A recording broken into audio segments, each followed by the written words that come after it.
Prepared to go to Congress, to swear before Congress that everything I've told you people and everything that is here is the truth. Thank you. That pressure needs to be brought to bring this to the attention not only of the Americans, but of people all over the planet. These vehicles have been seen and confirmed all over the planet. I am willing to sign a sworn statement or testify to my judgment and to what I have observed. Such things do exist. And I will testify to this under oath to a congressional hearing. I will testify under oath before Congress that everything that I have said is true. These statements are true. I'm willing to testify under oath before Congress. Thank you. I will say at this point, to keep it short, that I will testify under oath as to what I say is true, and I will do so before Congress. Thank you. I'm willing to testify to the truth of all these matters that I've spoken about this in front of Congress under oath. Thank you. For an Air Force base. And I'd be glad to testify to Congress that this is absolutely the truth. Thank you. Particular experience, I will testify before Congress if necessary and explain exactly what happened. Thank you. We have to disclose what we know, and I am willing to testify before Congress under oath or before any other organization that what I witnessed was true. I'll testify under oath before Congress that what I'm saying is the truth. I'm willing to testify before Congress that what I'm saying is true, and thank you very much. Thank you. You're heroes for being here also, and I will testify in front of Congress if asked to. That's pretty much my story, and I'm prepared to tell the story in front of Congress, and it is the truth. Now, I stand before you today in my almighty God, and I tell you this. If Congress calls me in and says, will you testify in detail what you know, I stand here today prepared and ready to do just that. Governments must never lie to the people for no reason. Prepared to testify in detail concerning these events and their truthfulness before Congress. Thank you very much. I'm happy and proud to serve as General Counsel to the Disclosure Project. Thank you very much. And I will testify before the Congress under oath about everything I have said and more. Thank you.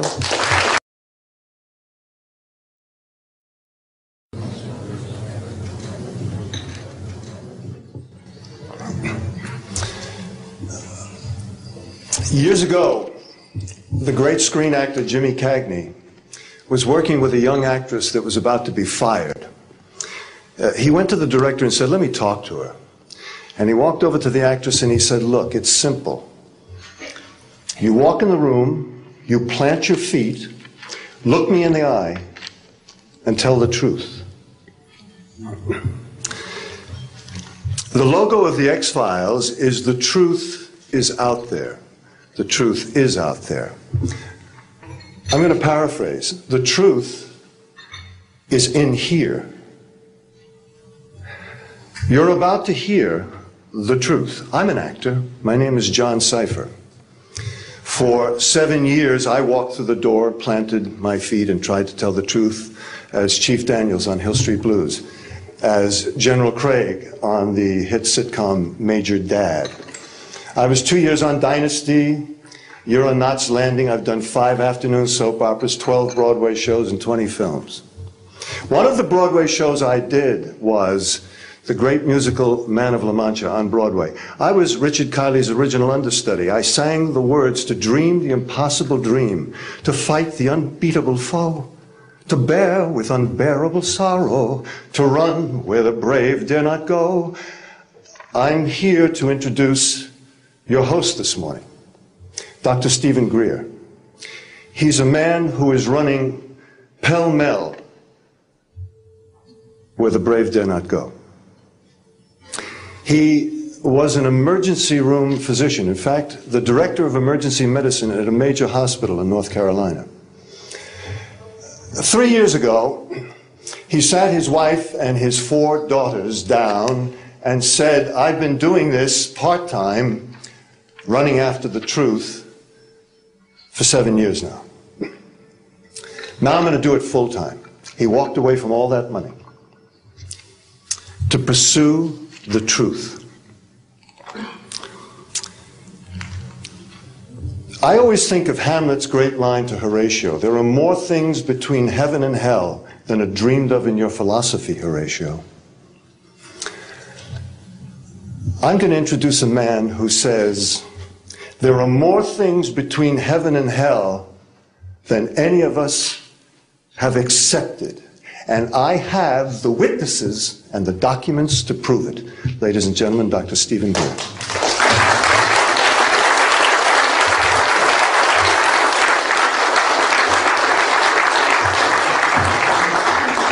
Thank you very much, John. Members of the press, the American public, and people of the world. We are here today to disclose the truth about a subject that has been ridiculed and questioned, denied for at least 50 years.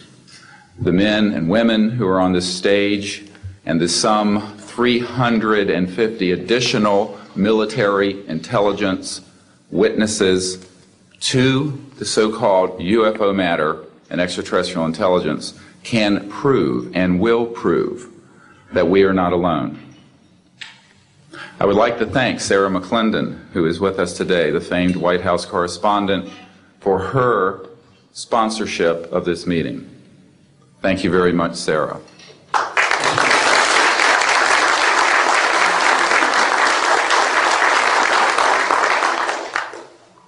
In 1993, a group of military advisors to this project and I met out in the countryside in Virginia, and we decided that it was time for civilians, military, intelligence, and other people to come together to disclose the truth about the subject which is called UFOs.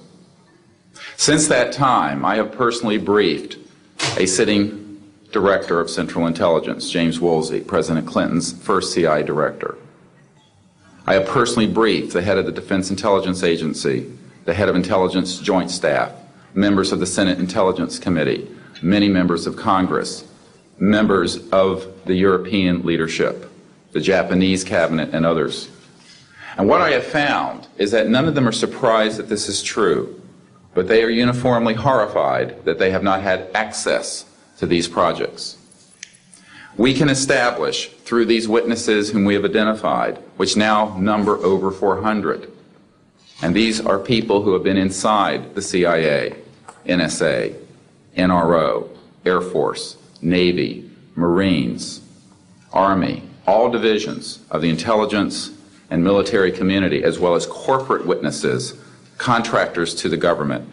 And these are folks who have been involved in so-called black budget or covert unacknowledged projects.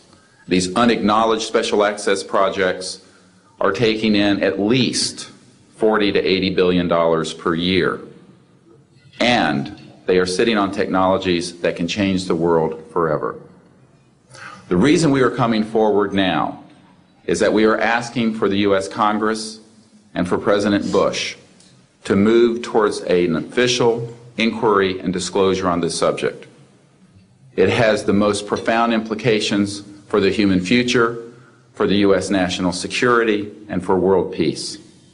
Specifically, technologies connected to UFO and extraterrestrial vehicles, if declassified and used for peaceful energy generation and propulsion, would solve the looming energy crisis definitively, would end global warming, would correct the environmental challenges that the Earth is facing. It is also critical that we begin to debate as a society the propriety of placing weapons in space. If indeed, as we can prove, it is true that we are not alone and that space is territory which we are sharing with other civilizations, it could be a very imprudent, destabilizing thing to place weapons in space. This is not being debated because it is off the national and international radar screens. It needs to be placed on it, and we are here today to do it. We can establish through this testimony that these objects of extraterrestrial origin have been tracked on radar going thousands of miles per hour, stopping and making right-hand turns, that they use anti-gravity propulsion systems, which we have already figured out how they work in classified projects in the United States, Great Britain, and elsewhere. That these objects have landed on terra firma, at times have been disabled, and have been retrieved specifically by teams within the United States, that extraterrestrial life forms have been retrieved, and their vehicles have been taken and studied thoroughly for at least 50 years. We can prove through the testimony and documents that we will be presenting that this subject has been hidden from members of Congress and at least 2 administrations that we are aware of, presidential administrations, and that the Constitution of the United States has been subverted by the growing power of these classified projects, and that this is a danger to the national security. There is no evidence, I wish to emphasize, that these life forms from elsewhere are hostile towards us, but there is a great deal of evidence that they are concerned with our hostility. There are times when they have neutralized or rendered inert the launch capabilities of intercontinental ballistic missiles. Witnesses here today will describe those events to you. They have shown clearly that they do not want us to weaponize space, and yet we are proceeding down that dangerous path. And it will be established that these projects, because they have not been supervised properly by the Congress, by the U.S. President, by the international community, have become a threat to the national security. And for this reason, we feel we must disclose the facts. This is the beginning of the campaign for disclosure. And in a memo that I wrote to President Bush last week, I've stated that this campaign will persist until our goals are met, and they are as follows: that we have open, honest hearings on the subject in the U.S. Congress, that there be a permanent ban on the weaponization of space or the targeting of any objects of extraterrestrial origin, that there be a full and complete study of classified technologies connected to this subject to see how they could be properly declassified and applied for peaceful energy generation so that the world may get off of fossil fuels in enough time to prevent greater ecosystem damage or war over the looming energy crisis, which is sure to sweep the earth in the coming decade. This is a matter of the most pressing import. It has been ridiculed, yes. I know many in the media would like to talk about little green men. But in reality, the subject is laughed at because it is so serious. I have had grown men weep who are in the Pentagon, who are members of Congress, and who have said to me, what are we going to do? Here's what we will do. We will see that this matter is properly disclosed, and these courageous witnesses, the first 21 of over 100 that we have already interviewed on videotape, have stepped forward to speak the truth. Now, I expect people to be skeptical, but not irrationally so, because these men and women have come forward and they have their credentials, they can establish who they are, and they have been first-hand witnesses to some of the most important events in the history of the human race.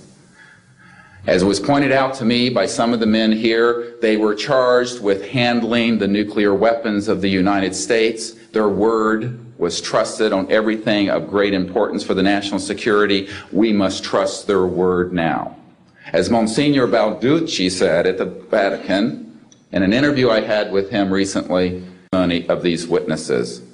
So please be skeptical, but that is not the same as prejudiced and closed-minded. This is a matter of great importance, and I ask the media, the scientific community, and the political community to look seriously at this matter and to do the right thing for humanity and for our children. We have available for the media and for members of Congress a nearly 500-page briefing document with transcripts from dozens of these top-secret witnesses. We have a 4-hour videotape summary. It's not a commercial product, I'll warn you, from this project of the 120 hours that we have in interviews so far. They've been boiled down to 4 hours, and it's available for the Congress to review and for the major media to review. We can establish that this subject is real and has tremendous significance for the human future. I ask on all of you who are listening to contact the members of Congress that represent you and the leaders around the world and other countries and ask them to hold an honest inquiry into this subject, to support a ban on weaponizing space, since we are sharing space with other life forms, and that we move quickly as a people to understanding that this is the end of the childhood of the human race. It is time for us to become mature adults in the cosmic civilizations out there. To do this, we must become a peaceful civilization, and we must look as we go into space with an intent of cooperating with other civilizations, not weaponizing that high frontier. The men and women who will speak next will do so in order, beginning on your left. They will introduce themselves. I ask for the media to refrain from questions until each witness has spoken briefly about who they are and what they have personally been involved with or witnessed in their government, military, or government-connected careers. At the end, we will have questions. All of you may ask questions for as long as we can stay here, and we will provide you with all the information that you need. So we will begin now with the first of our witnesses, Mr. John Callahan.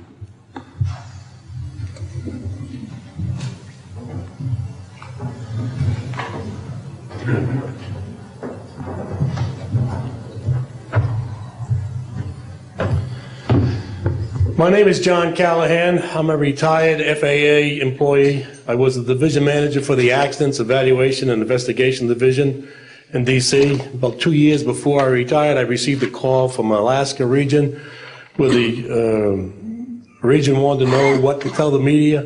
When I questioned, tell the media what, he says about the UFO, and it went downhill from there. What UFO? It turned out I told him what any government employee would do at that time was to tell them it's under investigation. And then I had him send all that data to the FAA's tech center in Atlantic City. The next day, my immediate boss, service director, Javi Safir, and I went to Atlantic City. I had just purchased a new video camera, and I videoed the event. In Atlantic City, we had them play back on a scope, you would call a scope, a plan view display, PVD, exactly what the pilot seen or what the controller seen, and we tied that in with the voice tape so we could hear exactly what the controller said and what he heard, and we taped it. We came back the next day, briefed the administrator, Admiral Ingen, on what happened. He wanted a 5-minute briefing. After we started the briefing, he wanted to know if he could see the video. We put the video on. He watched the video, the whole video. The next day, he set up a meeting for me to give a dog and pony show to President Reagan's scientific staff and whoever they brought over, and to hand off all that data to them. That morning in the FAA round room, it was either 9 or 10 o'clock, 3 men from Reagan's scientific staff, 3 CIA people, 3 FBI people, and I don't remember who the other guys were, along with all the FAA experts that I brought with me that could decide or talk about the hardware and the software, how it worked. We put on a dog and pony show. We let them watch the video. We had all the data there. We had all the printouts that the computer put out. They got all excited over it. When it was all done, the CIA, one of the CIA men told the people they were now sworn to secrecy, that this meeting never happened and this event never happened. When I asked him why, I thought it was probably just a stealth bomber at the time. He says, well, this is the first time that we have recorded radar data on a UFO, and these guys are going to get all excited, drooling over all this data. I said, well, you're going to tell the public about it. And he says, no, we don't tell the public about this. It would panic the public. He says, we're going to go back and study this. I said, okay. It was what he was going to do. Now, I've told this story many times, and I get sometimes funny looks from people. I have with me the voice tapes of the controllers that were involved, the FAA original tapes. See, after we handed this stuff off to the president's staff, the FAA didn't know what to do with it. We don't separate UFOs from real traffic, so it's not our problem. Okay? I have a copy of the original of the video that we took, which is rather interesting.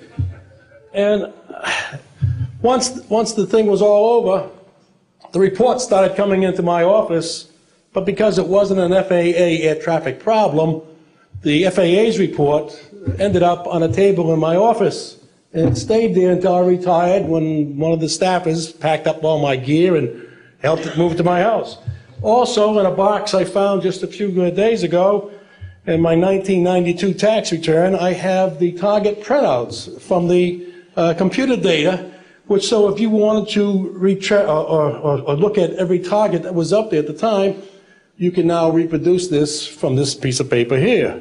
And it's called the UFO incident, Japan 1648, I believe the number was, that happened on November the 18th, 1986. I'm prepared to go to Congress to swear before Congress that everything I've told you people and everything that is here is the truth. Thank you.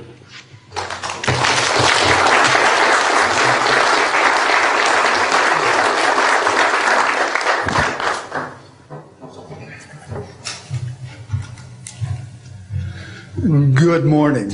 I hope you'll pardon me. I'm a little bit nervous. My name is Charles L. Brown. I'm a Lieutenant Colonel, U.S. Air Force, retired, subsequently 7 years with the Foreign Service.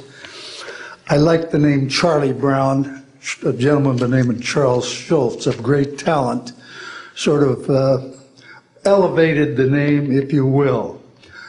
During World War II, I was a young farm boy from West Virginia. I got the patriotic bug, joined the United States Army, ended up flying bombers in Europe, and ended the war transport in the Pacific.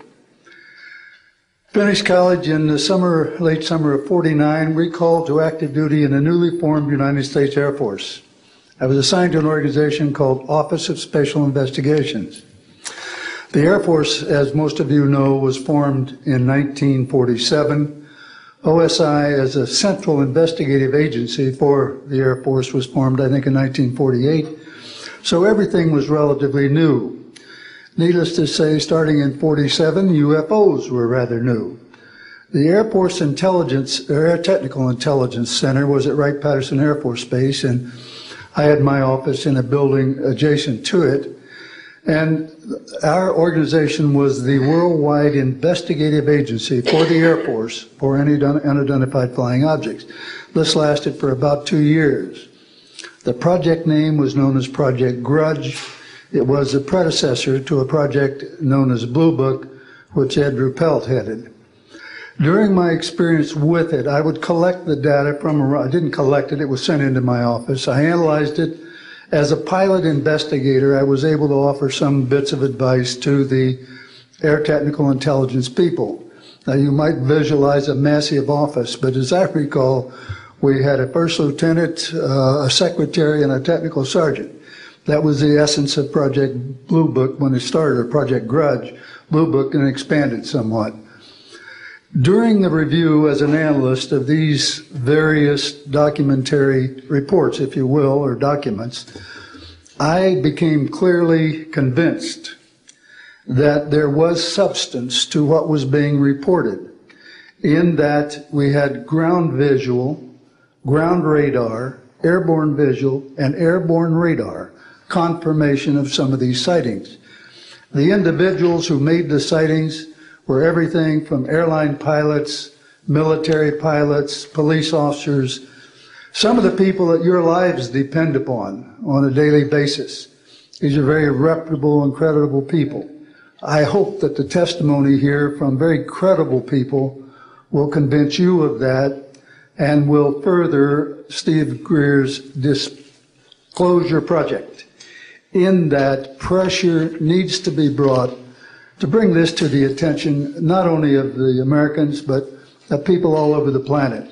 These vehicles have been seen and confirmed all over the planet. I am willing to sign a sworn statement or testify to my judgment and to what I have observed. Such things do exist. Please believe me. Please believe those who follow me. Thank you.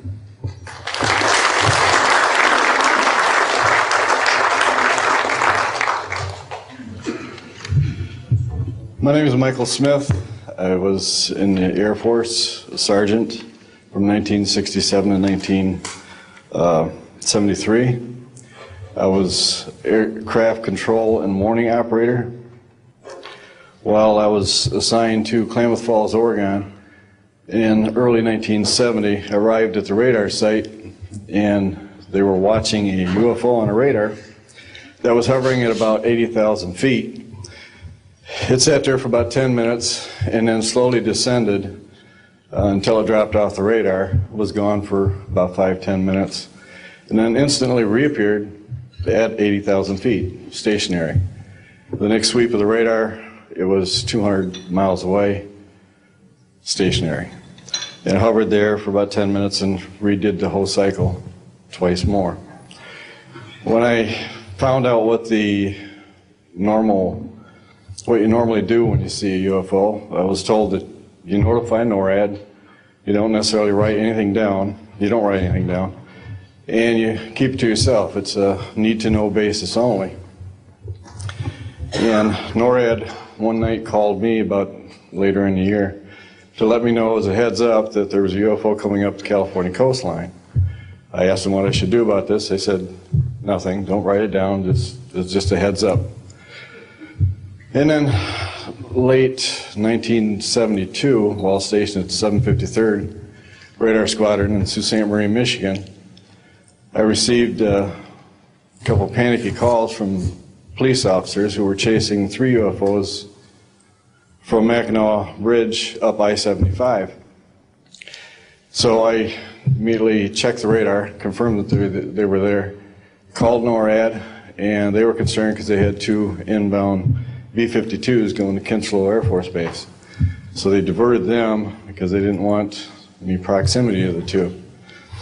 And that night I answered many calls from the police department, sheriff's department and stuff. And my standard response was that there was nothing on radar. And I will testify to this under oath to a congressional hearing.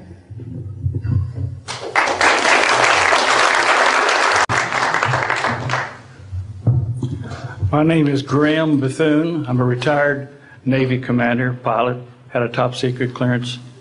50 years ago, February the 10th, 1951, I was flying from Keflavik, Iceland to Argentia, Newfoundland. It was at night, it was dark. About 300 miles outside of Argentia, I saw a glow on the water, like approaching a city at night. As we approached this glow, it turned to a monstrous circle of white lights on the water. We watched this for a while, the lights went out, there was nothing on the water.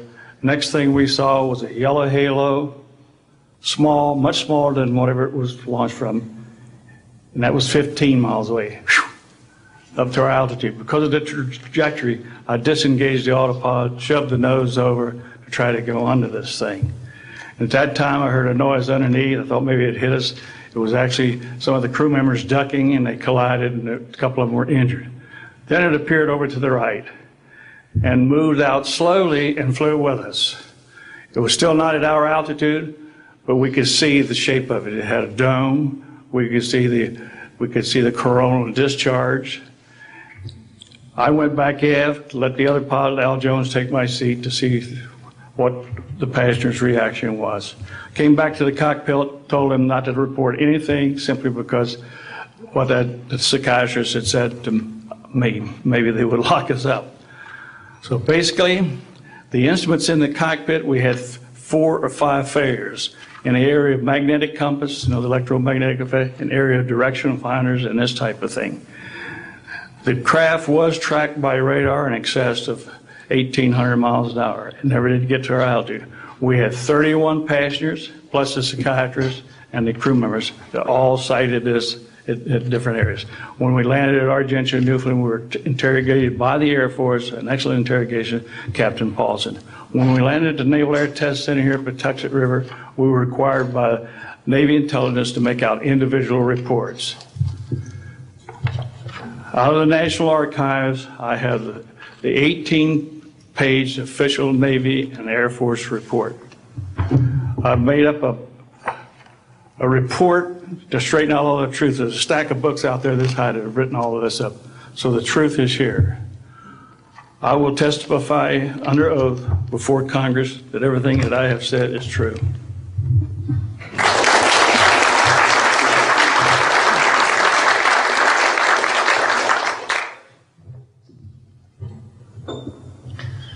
My name is Dan Willis. I was in the United States Navy. I held a top secret crypto level 14 extra sensitive material handling security clearance. I worked in the code room at the Naval Communications Station in San Francisco. In 1969, I received a priority message from a ship near Alaska that was classified as secret. The ship reported emerging out of the ocean near Port Bow, a brightly glowing reddish-orange elliptical object, approximately 70 feet in diameter, emerged out of the water, shot into space, traveling at about 7,000 miles per hour. This was tracked on ship's radar and substantiated. Years later, I worked at the Naval Electronic Engineering Center in San Diego for 13 years. The co-worker who I worked with worked at the NORAD facility. When he first started working at the facility, he noticed objects going on the screens that track everything out in space and in the air, objects going off the scale, doing right-angle turns. When he inquired, his older supervisor advised him that, quote, it was just a visit from one of our little friends. He thought this was a little unusual. These statements are true. I'm willing to testify under oath before Congress. Thank you.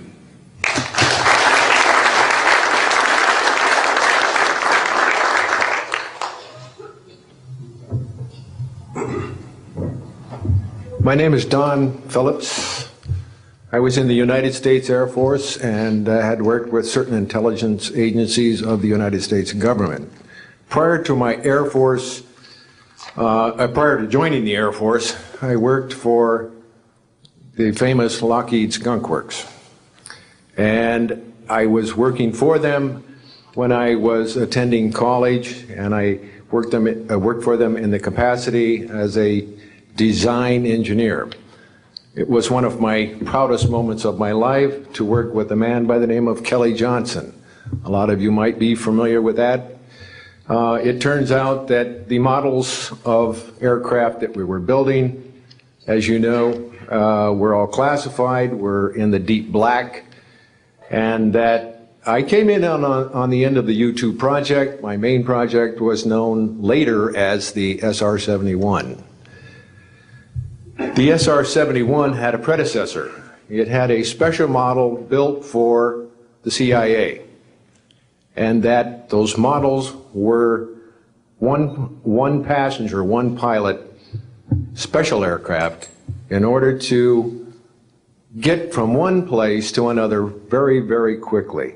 Now these SR-71s, as we know them, the Blackbird, are the type of aircraft that are still classified in a sense as far as the altitude that it flies at and also the speed records that it holds.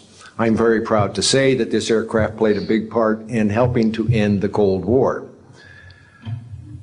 The aircraft, the predecessor aircraft, there's strong evidence to suggest that perhaps these aircraft had a different role once in the air.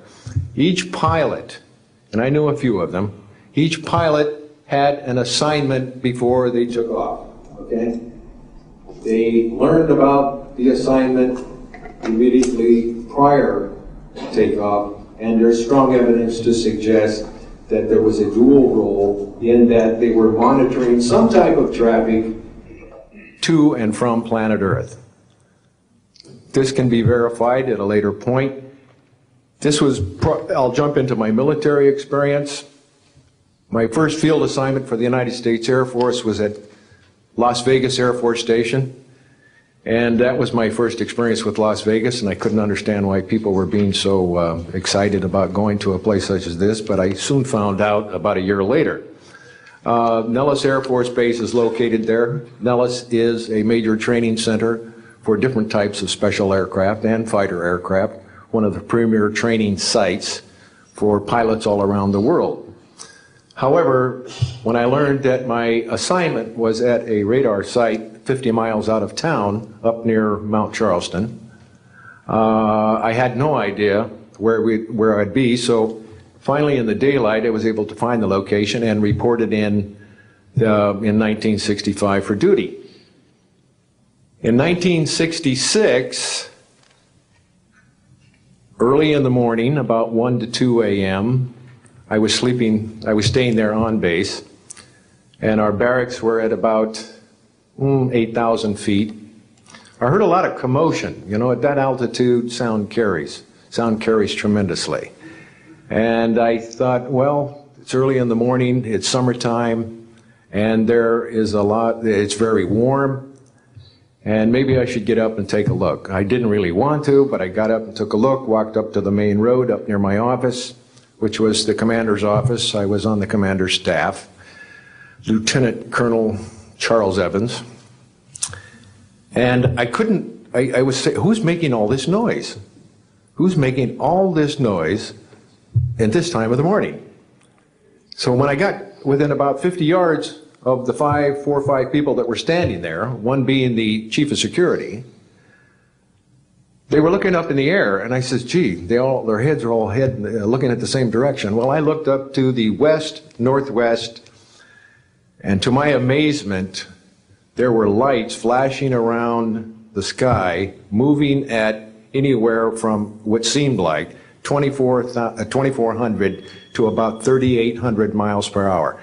Now, the fact that we're taking an estimate from a distance, you know, we figured, well, this is quite something. However, we continued to watch these darting lights go across the sky and stop, absolutely stop, come to a dead stop, and reverse in an acute angle their direction, and then proceed on in they were traveling so fast that you could almost see a pattern left by, if you are computer people, when you move a mouse real quick across the screen, you see a little bit of a tail.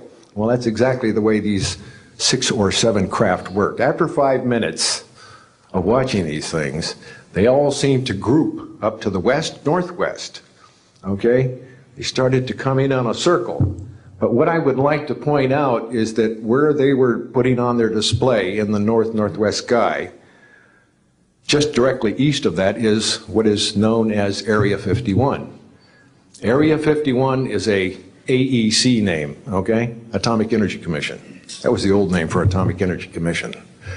We knew it as the Groom Lake Flight Test Facility in the Air Force. And it was where we tested our aircraft after we got the prototype made from the Skunk Works. So here are these, let's get back to the circle in the sky. What they did was coalesce and started rotating in a circle, and then they disappeared. Well, I thought, gee, this is something that we have to keep quiet, and that was verified by the chief of security. But we waited there and talked it over for a little bit, and it seemed like, I think it was an hour. Then came the radar people from the scopes, which were at 10,000 plus feet, came down for their dinner at 2 o'clock in the morning. And the first person off the bus was a good friend of mine, Anthony Kesar. He said, he was white as a sheet, and he says, did you see that? Yeah, we all said, yeah, it was a nice display. What a show. He says, we documented them on radar. And he says, we didn't give them clearance. The standing order was let them fly through the radar beam. He says, we documented 6 to 7 UFOs. Now, we don't know who was guiding those, but they were certainly intelligent, and we don't know where they landed because they coalesced and disappeared. So I will say at this point, to keep it short, that I will testify under oath as to what I say is true, and I will do so before Congress. Thank you.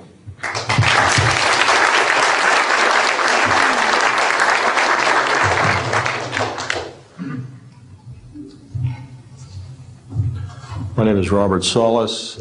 Contrary to what it says on the card, I was not a lieutenant colonel in the Air Force. I was in the Air Force active duty after I graduated from the Air Force Academy in 1964 until 1971 and separated as a captain. In March of 1967, I was stationed at Malmstrom Air Force Base, Montana, as a missile launch officer, Minuteman missiles.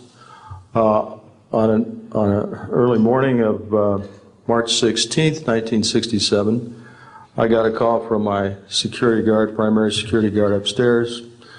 We had about 6, as I recall, flight security airmen upstairs.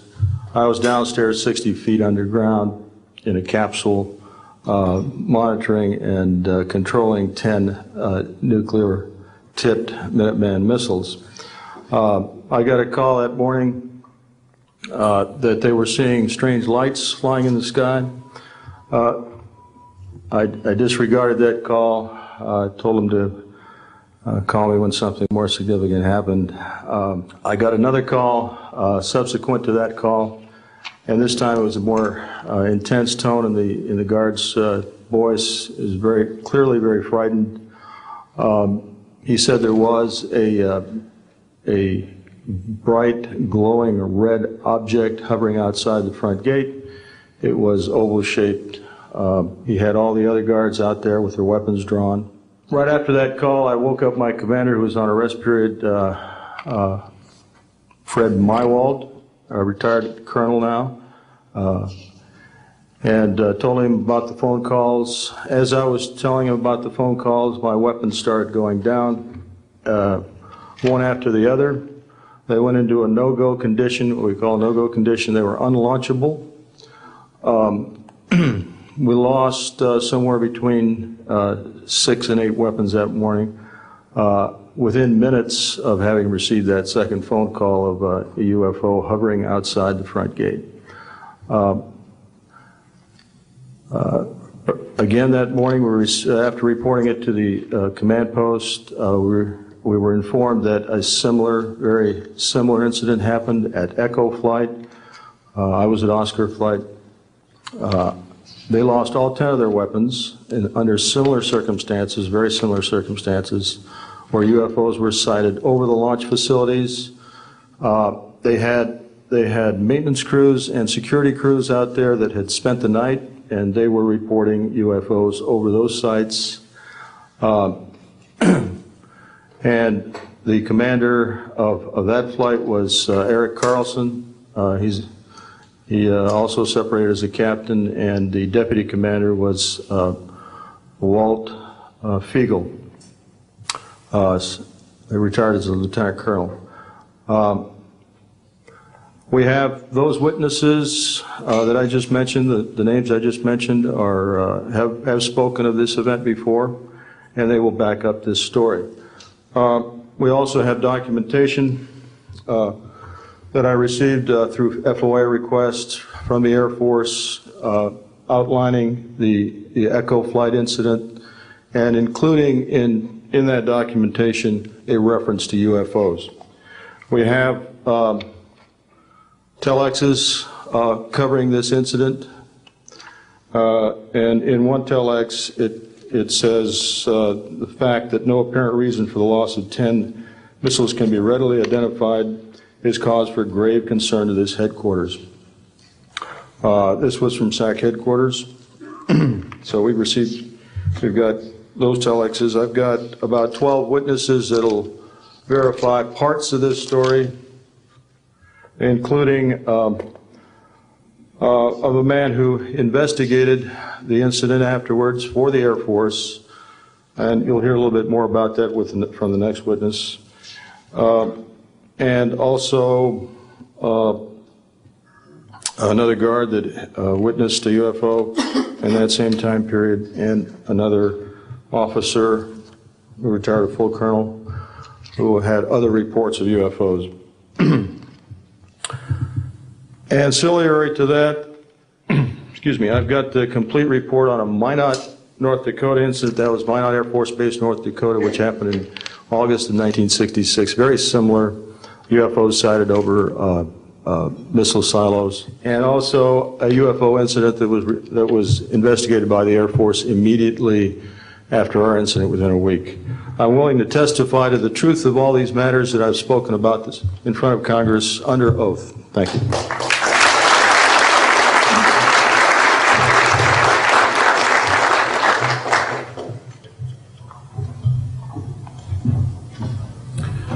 Good morning. My name is Dwayne Arneson.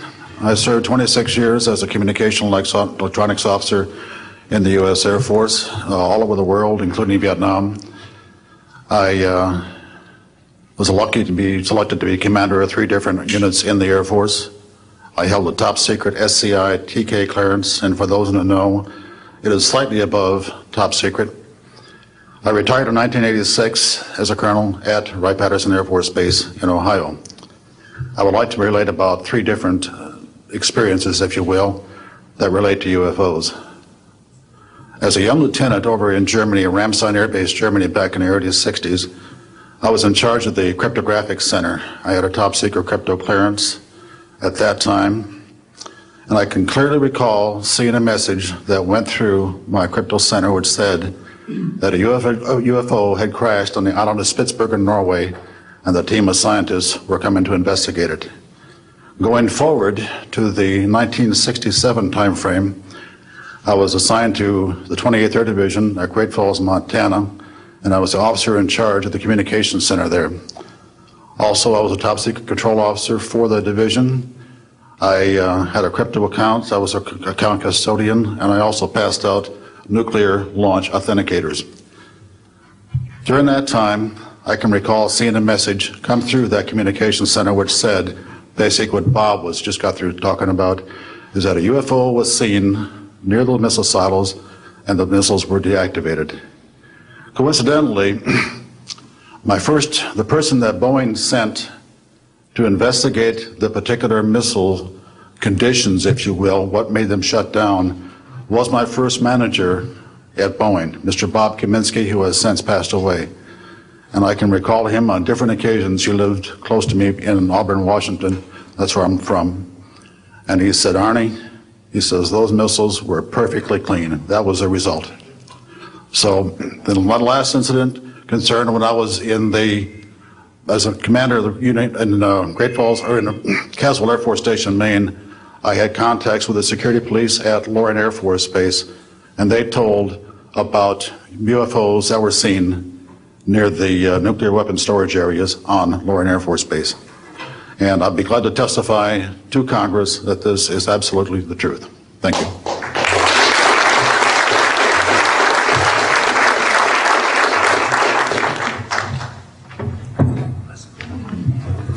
Good morning. My name is Harlan Bentley. During 1957 and 1959, I was a PFC in the United States Army, stationed north of Washington, D.C. on the Nike Ajax missile base close to Albany, Maryland. In May, this month of 1958, about 6 a.m., I heard a noise outside that sounded like a pulsating transformer. I sat up in my bunk, I looked out the window, I saw a craft heading for the ground and crashed. Pieces broke off of that craft, immediately took off again. So there's a lot more to that story, but I've got to speed this up. Now, the next night, I was on radar duty. I get a call from the Gaithersburg missile base. He says, hey, I got 12 to 15 UFOs outside 50 to 100 feet above me. So I asked him, I said, what does it sound like? He took his head mic off, held it out the van window, and said, here. And the same sound I heard the previous morning, except a lot more of them. So my radar was on standby, so I immediately turned it on and got the blip just outside of the ground clutter. I marked it on my radar screen. And then for a few minutes later, all of a sudden they took off.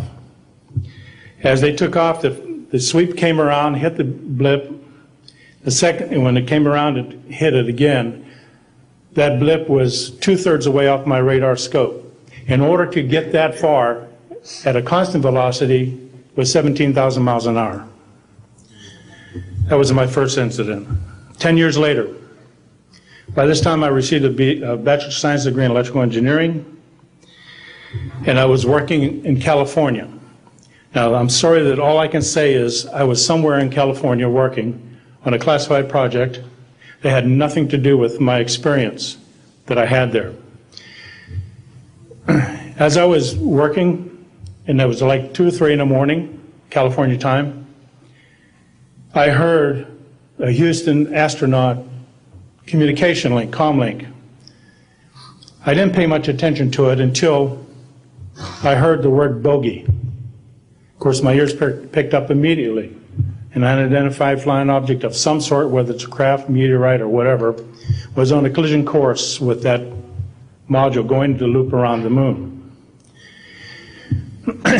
So basically, I listened for some time, and then I stopped and went back to work.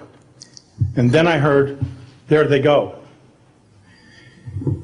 In the astronaut world, some of you may not know this, there's a term called green turtle. And it used to be, I don't know if it is today or not, but it used to be is you're not allowed to use profanity over the net. And the first person that does that, whoever hears it first and says green turtle, that astronaut's got to buy that man and his entire family a dinner at the most expensive place at Cape Canaveral. Well, to end this real quick, one of them said, damn, they went off, the UFOs took off. He says, damn, that was fast. And somebody yelled, green turtle. And then he said another word, a synonym to crap. And then somebody else yelled, green turtle. And you could see him he grit his teeth because now he had to buy 2 expensive meals. And my particular experience, I will testify before Congress if necessary and explain exactly what happened. Thank you.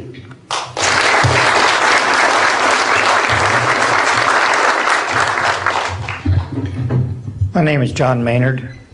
I'm a retired Army. I retired as a Sergeant First Class.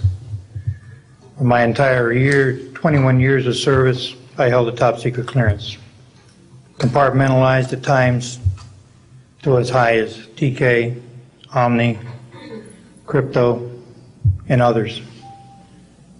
I had access to very, very sensitive documents. My testimony is basically 2-pronged. One, I retired from DIA in 1980. When as an administrator, you take over an office, you take over everything and you sign for everything. And I signed for well over 2,000 documents. In order to sign and inventory those things, you have to read them. Not word for word, but basically I went through every document to make sure that it was complete. It was there as they told me. I turned my charge over to the next person, those same documents were there. So I got quite a good knowledge of what was going on in those documents, and believe me, there are many, many different references to UFOs. There was also NPIC pictures that shows that it would targeted objects that were casing you out. Now, I worked on the SALT 1 and SALT 2 areas for the office that I worked in. So we were taking pictures all the time for verification of nuclear disarmament. And there were some objects in those pictures that didn't belong there.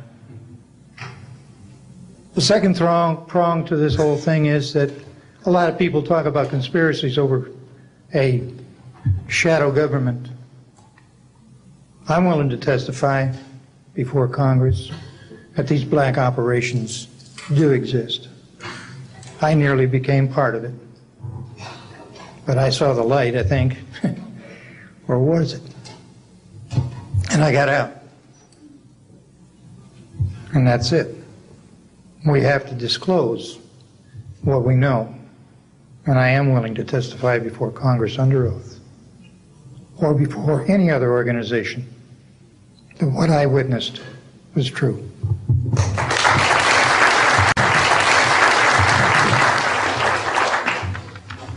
Good morning. My name is Carl Wolf, and I was a precision electronics photographic repairman with a top secret crypto clearance in the United States Air Force. I was stationed at Langley Air Force Base in Virginia. In 1965, in mid-1965, I was loaned to the Lunar Orbiter Project at NASA on Langley Field. Dr. Colley was in charge of that project. They had problems with a piece of electronic equipment that was bottlenecking their production of photographs. I went to the facility, and when I walked into the facility, there were scientists from all over the world. I was stunned, actually, to see people at a NASA project from all over the world. It didn't make any sense to me initially. I was taken into the laboratory where the equipment was malfunctioning. I couldn't repair it in the dark. I asked to have it removed. Airman second class was in the dark room at that time. I was also an airman second class. I was interested in how the whole process functioned, how the data got from the lunar orbiter to the laboratory. I asked the young man if he'd describe the process to me. He did. About 30 minutes into the process, he said to me, in a very distressed way, by the way, we've discovered a base on the backside of the moon. And then he proceeded to put photographs down in front of me, and clearly in these photographs were structures, mushroom-shaped buildings, spherical buildings, and towers. And at that point, I was very concerned because I knew we were working on compartmentalized security. He had breached security, and I was actually frightened at that moment. And I did not question him any further. And a few moments later, someone did come into the room. I worked there for 3 more days, and I remember going home and naively thinking, I can't wait to hear about this on the evening news. And here it is, more than 30 years later, and I hope we hear about it tonight. And I will testify under oath before Congress that what I'm saying is the truth.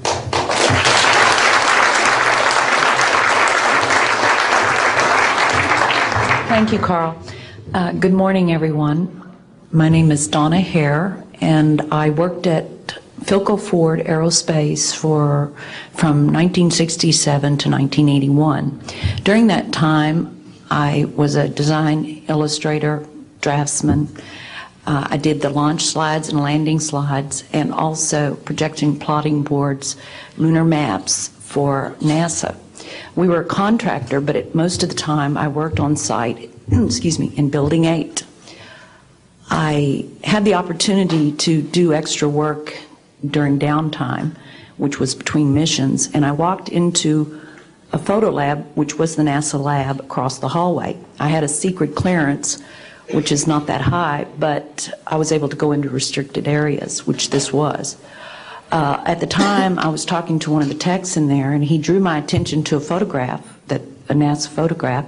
It had a dot on it, and I said, what is that? Well, he drew my attention to it, and I said, is that a dot on the emulsion? And he said, and he's smiling, and he has his hands crossed, and he said, round dots on the emulsion don't leave round shadows on the ground. And this was an aerial photograph of the Earth, I'm assuming the Earth because it had pine trees on it, and the shadows of the craft or whatever it was were in the same angle as the trees.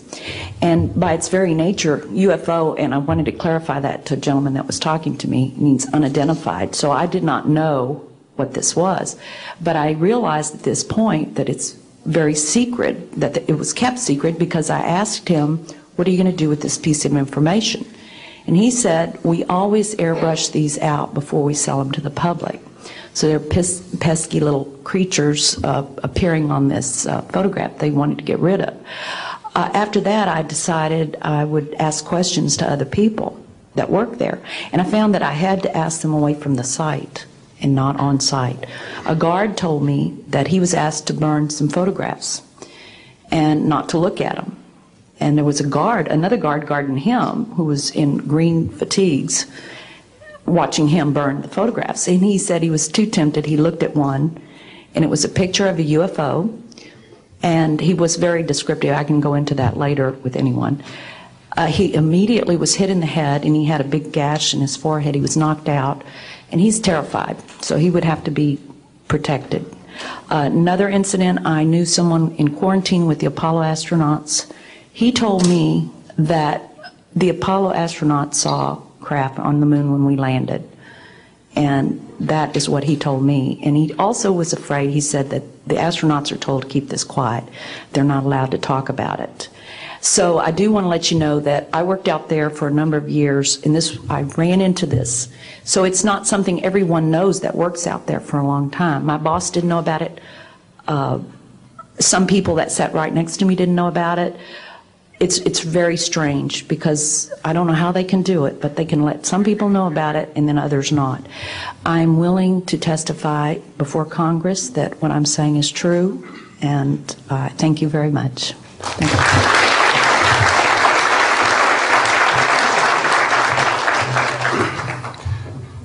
Good morning, ladies and gentlemen, and members of the press. My name is Larry Warren.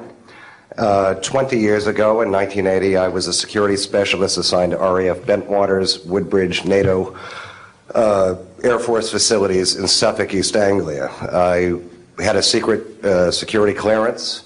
I guarded our backline nuclear weapons that were stored there at the time, without the knowledge of the people of Great Britain.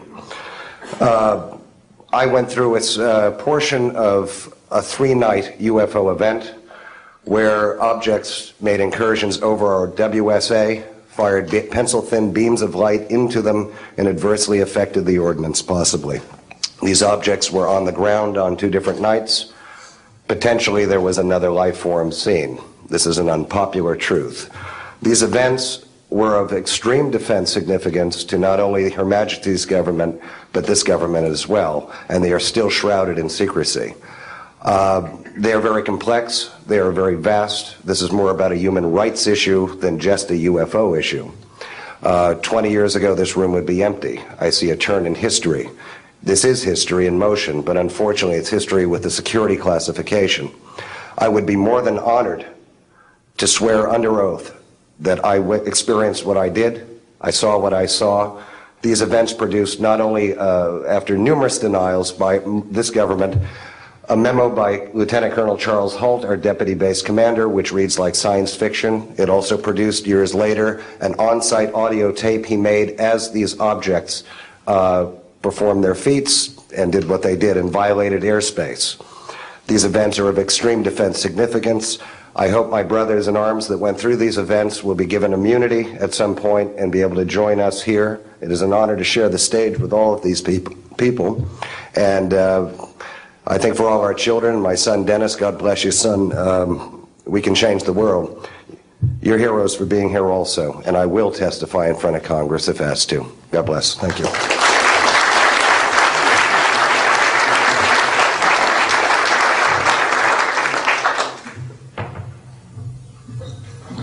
Hi, my name is George Filer III.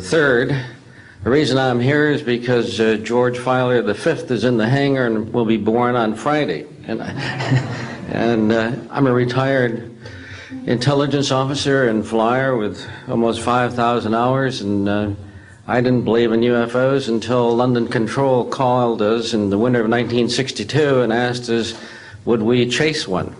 And we said, sure. So we let down from 30,000 feet to 1,000 feet where the UFO was hovering, and we went into a steep dive and actually exceeded the red line of the aircraft. So it's kind of dangerous chasing UFOs. In any case, I was able to get the UFO on the aircraft radar at about 40 miles, and we could see a light out in the distance, and as we closed, we kept on picking up this radar return. Point I'm mentioning that the radar return was very distinct and solid, indicating it was some kind of a metallic object. We got about a mile from the UFO, and it kind of lit up in the sky and went off into space, very similar to what the shuttle looks like when it takes off. Later on, I was working in intelligence in Vietnam. I briefed General Brown about UFOs. When I was in 21st Air Force, in McGuire Air Force Base, I briefed General Glau about a UFO over Tehran, Iran in 1976. The two F-4s from the Iranian Air Force had taken off and tried to intercept the UFO, and when they turned on their fire control systems, they immediately went on. All the electrical systems went out. The planes had to return to base. This was particularly significant because it was also picked up on satellites. In 1978, on January 18th, I was going into the base. Every morning I did the briefing to the general staff, and I noticed that there are some lights off in the distance at the end of the runway there. And when I got into the command post, the senior master sergeant in charge said that there had been UFOs in the pattern all night. They're on radar. The tower had seen them. They gotten aircraft reports and so on. And that one had landed or crashed at Fort Dix. Fort Dix and McGuire are right together. And this is kind of like the Roswell of the East. But in any case, an alien had come off the craft and had been shot by a military policeman, and apparently was wounded and was heading for McGuire. So for whatever reason, the aliens liked the Air Force better than the Army, perhaps because they're shooting at them. But in any case, our security police went out there and found him on the end of the runway dead. And they asked me to brief the general staff, General Tom Sadler, and at the 8 o'clock stand-up briefing. And I said, I don't think I want to do this. You know, the general doesn't have a good sense of humor, and I'm not sure I believe this. So I did some checking, called the 438th Command Post, and everybody had pretty much the same story. And at 8 o'clock that morning, just before I went on, was going to brief this, and I was very worried about it. They said, don't brief it, that it's too hot, so to speak. That's pretty much my story, and I'm prepared to tell the story in front of Congress, and it is the truth. Now, because of this, I've stayed interested in UFOs, and I'm the Eastern Director of the Mutual UFO Network. And between the National Reporting Center and Peter Davenport and the MUFON, we get 100 reports a week on average of people from all over the United States that see these things regularly. And if you start checking, they're out there and they're low, and people are seeing them all the time. And these are highly qualified people, all of whom essentially give us the reports by email. Thank you.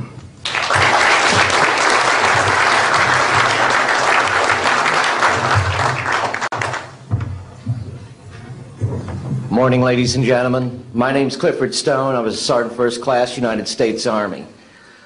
I had a secret clearance with nuclear surety. I could get the clearance that I needed to do whatever it was that was necessary for me to do at the time on special operations when I was called in on those. What I'm referring to here is that I was involved in situations where we actually did recoveries of crashed saucers, for lack of a better term, debris thereof. There were bodies that were involved with some of these crashes, also some were alive. While we were doing all this, we were telling the American public there was nothing to it. We were telling the world there was nothing to it. I'd like to go into detail on some of the cases, about the nuts and bolts cases right here, but I will be available if you have any questions concerning my involvement in this. You can talk to Dr. Greer to arrange for me to get to talk to you. But the whole situation is, we've set back, we've told the American people that there's no such thing as UFOs. I've been involved where we have recovered these objects. We know them to be of extraterrestrials. In 1969, I had an event that happened to me while I was stationed at Fort Lee, Virginia. We went to Indiantown Gap, Pennsylvania. That would be my first exposure to any time that we would be recovering an unidentified flying object. When we went there, we already had people that was already in the facility. We were a backup team, which was supposed to be NBC because there was supposed to be some nuclear materials that was on board this craft. Later on, most people involved were to be told that there was nothing on board it. It was nothing more than just a crash of one of our aircraft. I know better because I was one of the people that approached it with a Geiger counter to get surface readings. I was the first person to go ahead and see that there were bodies on it. That would be the first of approximately 12 events. UFO crashes are not events that take place every day. They're rare. I know we're not alone in the universe. I know that the absence of evidence is not evidence of absence. It's evidence that has been denied to the American people.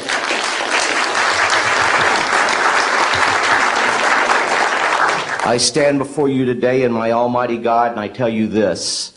If Congress calls me in and says, will you testify in detail what you know, I stand here today prepared and ready to do just that. Governments must never lie to the people for no reason. Thank you.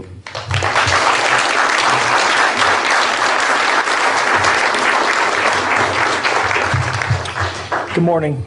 My name is Mark McCandlish, and for the last 21 years, I have worked as a conceptual artist for a variety of defense contractors.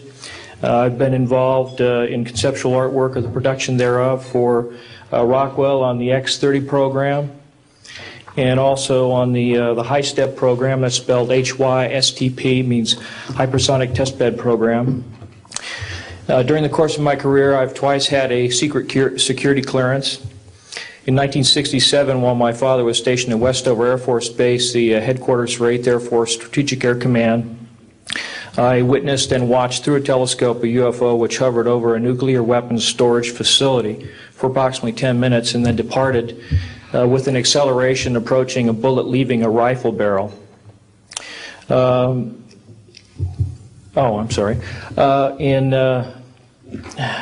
1988, in November, a college buddy of mine, an associate by the name of Brad Sorensen, informed me that he had personally witnessed 3 flying saucers at a very large hangar at Norton Air Force Base during the course of an air show that was held on Saturday, November 12, 1988.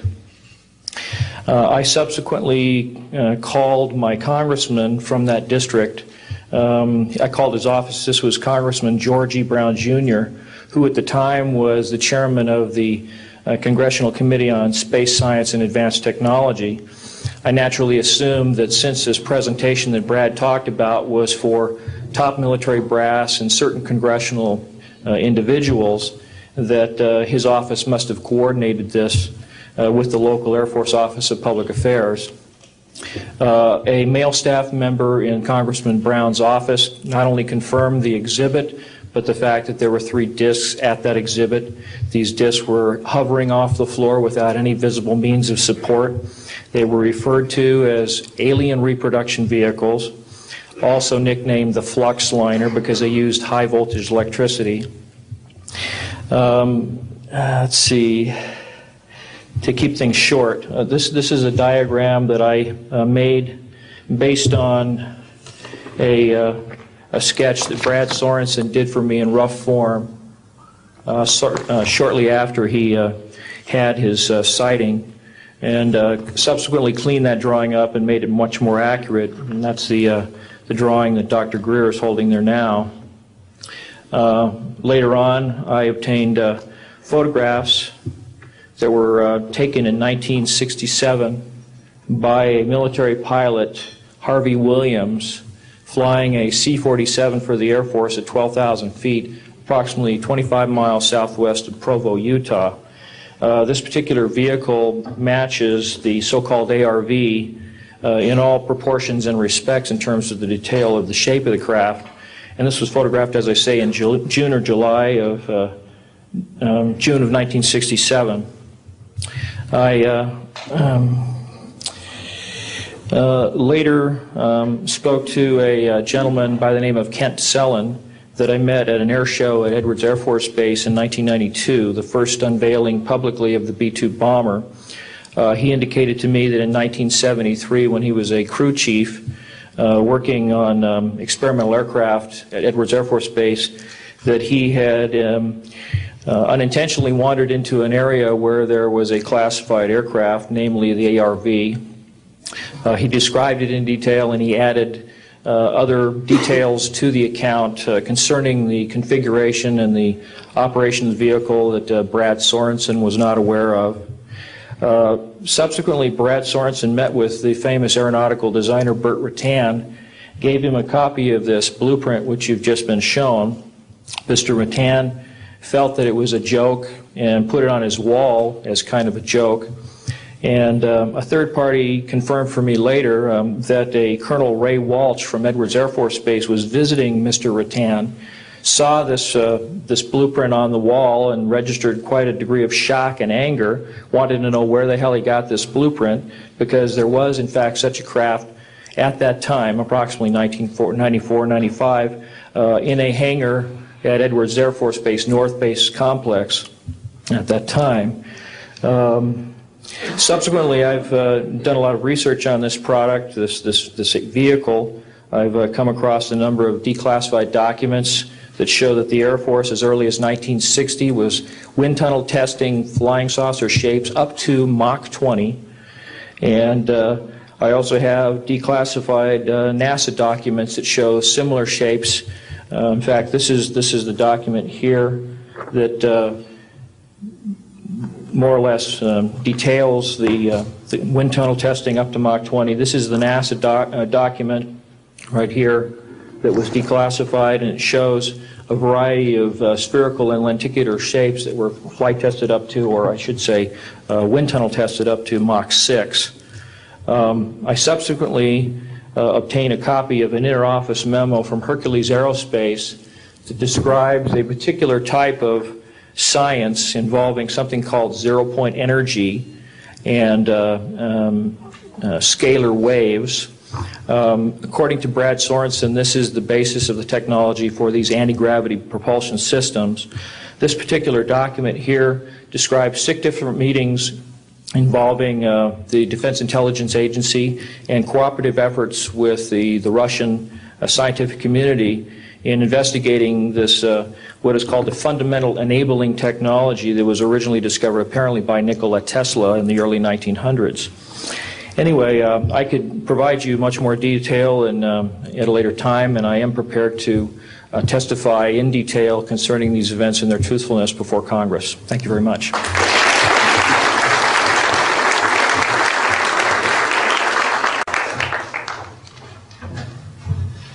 Good morning. My name is Daniel Sheehan. I'm an attorney and serving as general counsel to the Disclosure Project.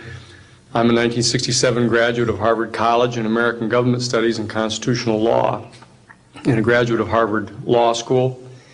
And I served as general counsel and one of the co-counsel for the New York Times in the Pentagon Papers case, and was involved in briefing and arguing the case in front of the United States Supreme Court, giving permission to the New York Times to publish the classified documents, the 47 volumes of the Pentagon Papers.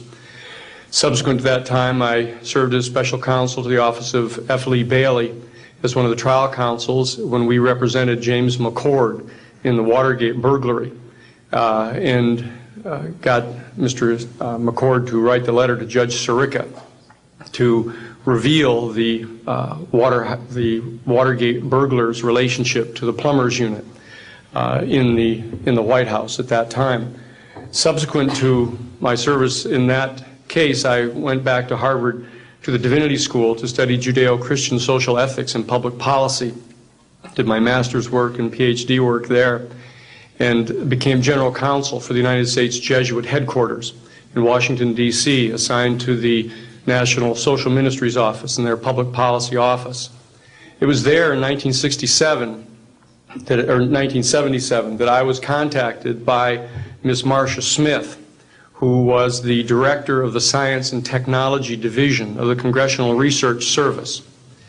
She asked to meet with me, and I met with her, and she informed me that President Carter, upon taking office in January of 1977, held a meeting with then the Director of Central Intelligence, who was George Bush Sr., and demanded that the Director of Central Intelligence turn over to the President the classified information about unidentified flying objects and the information that was in the possession of the United States intelligence community concerning the existence of extraterrestrial intelligence. This information was refused to the President of the United States by the Director of Central Intelligence, George Bush Sr. The Director insisted that the President, in order to have access to this information, needed to have clearance to contact the Congressional Research Service, to contact the United States House of Representatives Science and Technology Division, to have them undertake a process to declassify this information, because the DCI suspected that the President was preparing to reveal this information to the American public. The Congressional Research Service Science and Technology Division, under the directorship of Marcia Smith, was contacted by the House Science and Technology Committee and instructed to undertake a major investigation of the existence of extraterrestrial intelligence and the relationship of the UFO phenomenon to this. I was contacted by Ms. Smith and asked, in my capacity as General Counsel to the United States Jesuit Headquarters, National Social Ministry Office, to see if we could obtain access to the Vatican Library, to obtain the information that the Vatican had with regard to extraterrestrial intelligence and the phenomenon of the UFOs. I pursued that with the permission of Father William J. Davis, the director of the national office, and we were refused access as the United States Jesuit Order to the information in the possession of the Vatican Library. When I reported this to Ms. Smith, she then later subsequently asked me to participate in a project which I can go into some detail during the question and answer period or later to individuals, pursuant to which I was given access to, as a special consultant to the United States Library of Congress Congressional Research Service, to the classified portions of the Blue Book project of the Air Force. At that point, it was in 1977, approximately May of 1977, I went to the Madison building of the United States Library of Congress. There was no one in the building at that time. It was brand new. I was directed to a basement office where there were two guards at the door and a third sitting at the table who took my identification, verified that I'd been designated as a special consultant to the Congressional Research Service of the United States Library of Congress, and was admitted to the room. I thereupon found photographs, some dozen photographs, of what is unquestionably an unidentified flying object on the ground that had crashed and plowed a furrow in a field of snow, and it was embedded in an embankment. There were United States Air Force personnel surrounding this craft, taking photographs of the craft, and one of the photographs, I could see that there were some symbols on the side of the craft. And so I proceeded through the photographs and found a close-up photograph of these symbols. I'd been instructed that I was to take no notes and had to leave my briefcase and all my identification outside of this room, but I had brought with me a yellow pad. And so what I did is I opened up the yellow pad and refocused the overhead camera onto the same size as the cardboard backing of the yellow pad, and I physically traced the copies of the symbols on the side of this craft, closed the yellow pad back, put the microfiche back into the canister, reclosed the box that I had, and I said, it is time for me to leave. And I took this and proceeded to leave the office, at which point the security guards stopped me, and one of them said, "What is that you have there, Mr. Sheehan?" At which point I handed the yellow pad to him, and he flipped through all the yellow pages and never found the copy that I had. And so I took that with me and brought it to the United States Jesuit Headquarters, had a meeting with the staff, with Father William J. Davis, reported this to them, was authorized at that time by the United States Jesuit Headquarters to make a report to the National Council of Churches and to request that the entire 54 major religious denominations of our country undertake a major study of extraterrestrial intelligence. which they declined to do. I was subsequently asked to deliver a 3-hour closed-door seminar to the top 50 scientists of the Jet Propulsion Laboratory of SETI, the Search for Extraterrestrial Intelligence, which I did do in 1977. I'm more than happy to testify under oath to these details to the United States Congress, and would be happy to meet with any members of the press at that time. You may recall I also served as chief counsel to the Karen Silkwood case, in which we obtained the rulings in the Karen Silkwood case. I also served as chief counsel in the Iran-Contra case. Was the first one to testify before the United States Congress to the existence of the off-the-shelf enterprise of Richard Secord and Albert Hakim. I'll be more than happy to share the details of what I believe to be the relationship between this off-the-shelf enterprise and the secret government, which is concealing this information from the American public. And I am happy and proud to serve as general counsel to the Disclosure Project. Thank you very much.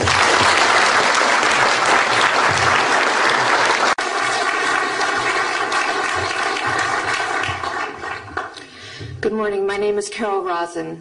In 1974, after being a sixth grade school teacher, I was introduced to the late Dr. Wernher von Braun in the U.S., the father of rocketry. In my first meeting with him, during that first 3.5 hours, he said to me, "Carol, you will stop the weaponization of space." And I said, teachers don't stop until June. He said, "No, you have to understand. This is February, and we have to prevent the weaponization of space because there is a lie being told to everyone that the weaponization of space is now first being based upon the evil empire, the Russians. There are many enemies," he said, "against whom we're going to build this space-based weapon system. The first of whom was the Russians, which was existing at that time. Then there would be terrorists. Then there would be third world countries. Now we call them rogue nations or nations of concern. Then there would be asteroids." And then he would repeat to me over and over, and the last card, the last card, the last card would be the extraterrestrial threat. Well, at the time, I kind of laughed when he said asteroids, and when he said extraterrestrials, I knew I wasn't going to deal with that subject. And now we hear on the news just today, this week, that they've slid in another enemy. Only this time we're going to protect our satellites. In other words, we have to have some reason to spend these trillions, to waste these dollars on a space-based weapon system, and they're all lies. This is a system, he told me, that would never protect anyone. Even back then, he talked about suitcase bombs. He talked about chemical, viral, bacterial, biological warfare, that these space-based weapons would never protect us against. And then he told me that, in fact, if you travel around the world, which I did after he died in 1977, I met with people in over 100 countries who were friends. They didn't want to build space-based weapons. I became a space and missile defense consultant, and I worked with people around the world. I became an advisor to the People's Republic of China. They don't want to build a space-based weapon system. And he told me back then that they didn't. He said, "Go to Russia. They're considered to be the enemy." I got on a plane by myself. When I got to Russia, I had a list of people that I had read out of the newspaper. Chernenko was in office then. He was the only one I didn't get a chance to meet. They introduced me to everyone when I got there. And when I got back, I said, "Oh my Lord, this man is telling the truth. There is no threat.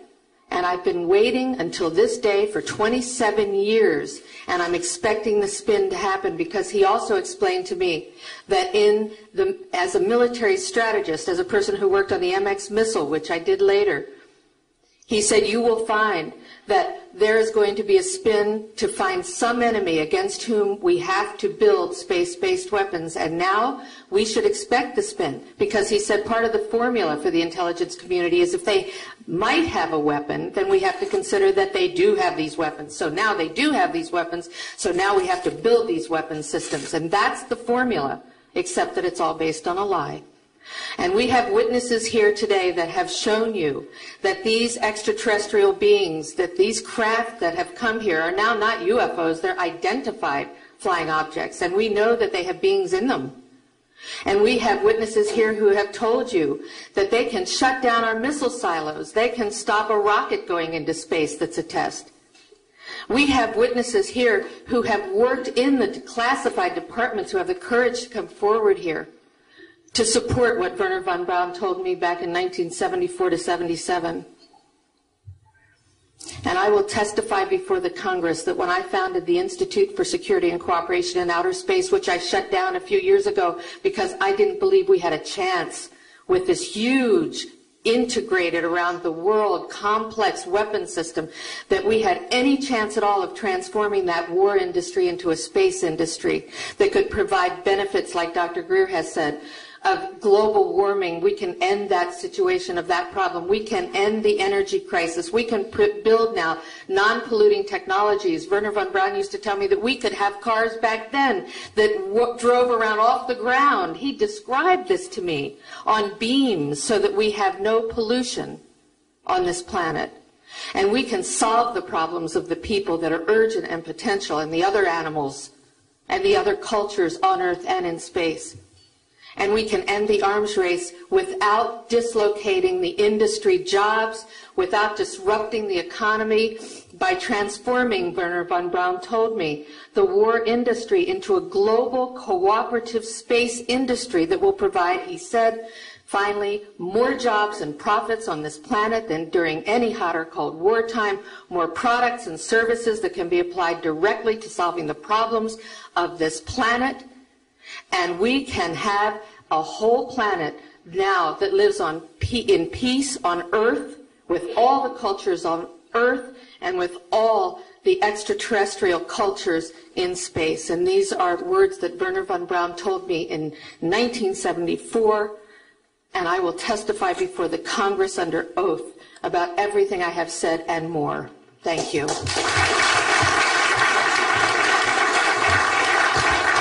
Thank you very much. I'd like to thank each of the witnesses and for your patience. We're running about 50 minutes late, and I do apologize for that. I want to emphasize that all of these witnesses each could speak for probably anywhere from 2 to 5 hours about what they have witnessed. We were trying to give you a snapshot. We have another 400 of these witnesses.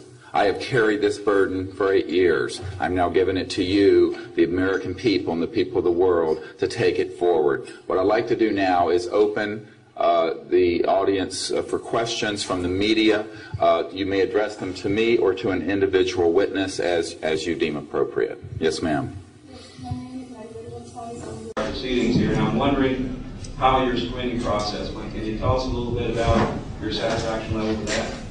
Well, I'm very satisfied that these are genuine and good people who are speaking truthfully. Out of 400 people that I'm dealing with, not 20 times this number, have I been fooled? Yeah. I'm an emergency doctor. Let me say something.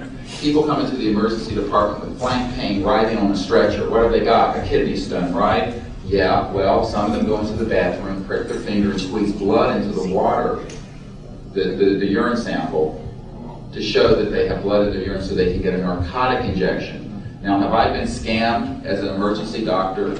Because, I'm bright enough to kind of know when I'm being scammed. But have I occasionally? Yeah. Is it possible? It's possible. Is it likely? No. And here's what's more important. You don't not treat or accept the testimony or the history of every patient that comes in with flank pain and assume that they're lying just because you've been scammed once or twice. This field, you make a very good point, is filled with hoaxes and scams and what have you. It doesn't mean, however, that all of it is. And in fact, what we're saying after 8 years of research, we have found the documents, the top secret witnesses, the insiders willing to testify under oath before Congress that this is true. Now, here's another key point. Some of the people who are in this witness pool, Mr. Sheehan, myself, and a couple of other attorneys, are members of state licensed professions. And what that means is that if we are perpetrating a hoax, we will lose our license to practice medicine, we will lose our license to practice law, because we'll be perpetrating a hoax upon the public. So what I would say to you is that the group of people before you are very credible, and the others whom we have identified are. We are not the CIA. We have not been able to do a $50,000 background check on each person. I'll give you that caveat. But we have done very serious interviews and vetting. And by the way, these people have presented their DD-214s, their defense forms, other documentation that show the two DD-214s and others that show that they were in the military at a certain place and a certain time. So we're very comfortable that, in fact, that the weight of the testimony will carry the day here and that this is real? Yes, I had an insight, and it relates to your question. There have been tens of thousands of sightings and experiences from all over the world. Only one of them needs to be true.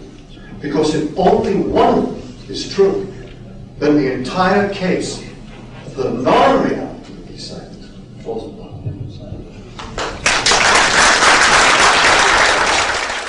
Such evidence out of the public domain, yes.